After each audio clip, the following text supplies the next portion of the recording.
इस पाठ में लेखक श्यामाचरण दुबे जी ने अपने विचार प्रकट करते हुए आज के दौर के चकाचौंध और दिखावटी मानसिकता को दिखाया है। नए नए भौतिक उत्पादों से सुख होगा जा रहा है। नए उत्पादों के साथ साथ मानव चरित्र में भी बदलाव आता जा रहा है। यहाँ लेखक श्यामाचरण दुबे जी ने यह भी कहा कि नया योग उपभोक्ता का योग है, जिसमें उपभोक्तावाद की संस्कृति खूब फल फूल रही है। उपभोग भोग ही सुख बन गया है। दैनिक जीवन में काम आने वाली विभिन्न वस्तुएं सामग्रियां हमें अपनी ओर खींचते हैं। जैसे दांतों की सुरक्षा और स्वच्छता के लिए अनेक तरह के टूथपेस्ट बाजारों में उपस्थित हैं, परंतु हम तो मशहूर और अच्छा ब्रांड ही लेना पसंद करते हैं। कोई दांतों को मोतियों के भांति चमकागा, कोई मसूड़ों को मजबूत रखने वाला है, तो कोई आयुर्वेदिक जड़ी बूटियों द्वारा निर्मित। शारीरिक सौंदर्य बढ़ाने के लिए तो हर महीने नए उत्पाद देखने को मिल जाते हैं। जैसे एक साबुन को ही ले लिया जाए, एक साबुन त्वचा को कोमल बनाता है तो दूसरा उसे तरोताजा करता है, और कुछ तो शुद्ध गंगाजल से निर्मित है। अधिकांश परिवारों की महिलाएं सौंदर्य सामग्री पर हजारों रुपए खर्च कर देती है, और इन सब सामग्री को बढ़ावा मिलता है इन अनेक प्रकार के विज्ञापनों से। महिलाएं, लड़कियां तो अपनी पसंद सी हीरोइन को यह सामग्री का विज्ञापन करते देख उनकी तरफ और भी आकर्षित होती हैं। इसी प्रकार पुरुषों के लिए भी कई तरह की चीजें बाजार में उपलब्ध है, जैसे Paris perfume, gel, fair and handsome आदि अनेक प्रकार की क्रीमें।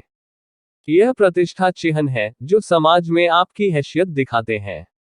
आगे लेखक बताते हैं कि बढ़ते उत्पादों के चलते उपभोक्ताओं पर स्वार्थ हावी होता जा रहा है। पहले घड़ी समय बताती थी, और तब लोग समय देखने के लिए घड़ी का उपयोग करते थे, परंतु अब घड़ी समय के साथ साथ उनकी हैसियत दिखाती है। स्वार्थ में लोग इतने अंधे हो चुके हैं कि बढ़ती महंगाई के चलते लोग अपने शारीरिक त्वचा, बनावट, रंग रूप को और नुकसान पहुंचा रहे हैं, परंतु लोग इस बात को नजरअंदाज कर रहे हैं। आलू के चिप्स, पिज्जा, बर्गर व फ्रेंच फ्राइज या शीतल पेय पदार्थ यानी कूड़ा खाद्य खा पीकर हम कैसे स्वस्थ रह सकते हैं? यह सब केवल दिखावा ही है, जिसे हम केवल समाज में अपनी हैसियत दिखाने के लिए खरीदते व खाते हैं।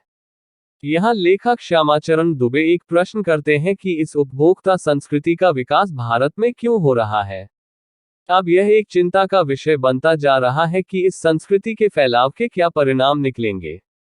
लोगों में आपसी झगड़ों के कारण उनमें दूरी बढ़ती जा रही है।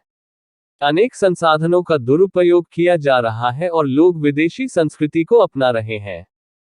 हम सब अपने लक्ष्य को पाने के लिए भटक जाएंगे। इस तरह का अंतर अशांति और एक दूसरे के प्रति दुश्मनी उत्पन्न करता है।